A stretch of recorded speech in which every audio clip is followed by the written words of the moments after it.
శ్రీ వారాహీదేవి జ్యోతిషాలయం విద్య, ఉద్యోగం, వ్యాపారం, పెళ్లి, ఆరోగ్యం, నాగదోషం, సంతానం, రాజకీయం, వామాచార దోషం, అత్తాకోడళ్ల మధ్య గొడవలు, ప్రేమించి మోసపోవడం, స్త్రీ పురుషుల వశీకరణం, ధనం నిలకడలేకపోవడం, మీ ఎటువంటి సమస్యలకైనా 24 గంటల్లో పరిష్కారం చూపబడును. నెంబర్ 1 వశీకరణ స్పెషలిస్ట్ పండిత్ పవన్ నంబూదిరి, కేరళ తాంత్రిక గురువు గారు.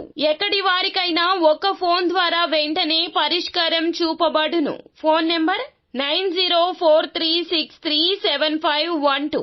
ధనుసు రాశి జాతకులు ఈ విషయం తెలిసి ఈ రోజున బోరున ఏడుస్తారు. ఏమిటి ఆ విషయం, ఏం జరగబోతుందో వీడియోలో చూసి తెలుసుకుందాము. వీడియో నచ్చితే తప్పకుండా ఒక చిన్న లైక్ చేసి మమ్మల్ని సపోర్ట్ చేయండి. ఈ రోజున విషాదపూరిత లేదా అసహాయకరమైన నిజాలు అయితే బయటకు రాబోతున్నాయి. ముఖ్యంగా ఎప్పటి నుంచో అనుమానం ఉండి స్పష్టత లేక ఎప్పటికీ వదిలివేసిన విషయం ముందుకొస్తోంది. తెలిసిన కొందరు ఈ రాశిలోని వారు బోరున ఏడుస్తారు. ఎందుకంటే కొన్నిసార్లు నిజాలు ఎంత నిర్దాక్షిణ్యంగా ఉంటాయో, దెబ్బతీస్తాయో ఈ రోజున అనుభవం అవుతుంది. ఏం జరుగుతుందో కొంచెం విపులంగా చూద్దాము. ఈ రోజున కుటుంబ సంబంధాల్లో చాలా సున్నితంగా ఉంటారు. స్నేహితులు, బంధువులు ఏదైనా విషయం చెప్తే వెంటనే తెలుసుకోవాలి ఆ రహస్యం అనే ఆతురత ఉంటుంది. ఈ మధ్య కాలంలో ఒక వ్యక్తి మీద మీరు కొంత అనుమానంతో ఉన్నారు. ఇక ఆ వ్యక్తి మీకు దగ్గర స్నేహితుడైనా లేదా కుటుంబ సభ్యుడైనా కావచ్చు. మధ్యాహ్నం 2 గంటల నుండి సాయంత్రం 6 గంటల మధ్యలో చాలా కాలంగా వెతుకుతున్న నిజమైతే ఎటకేలకు బయటకొస్తుంది. ఇదొక మోసం కావచ్చు. ముఖ్యంగా డబ్బు సంబంధితమైన సాన్నిహిత్య సంబంధం, ప్రేమ విషయంలో అయినా కావచ్చు.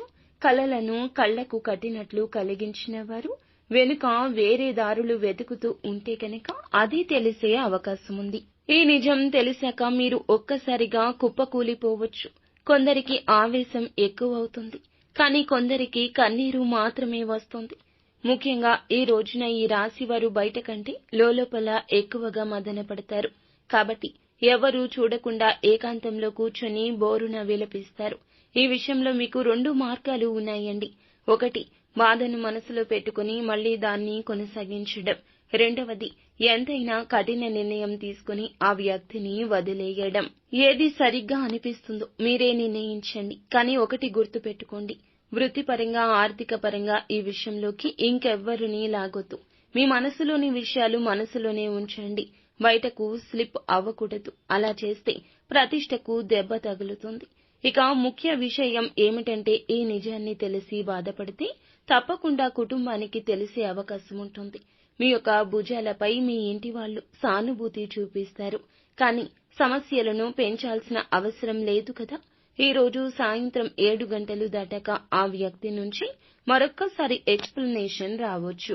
నిశ్శబ్దంగా వినండి. తక్షణ నిర్ణయం వద్దు. ఆలోచించండి.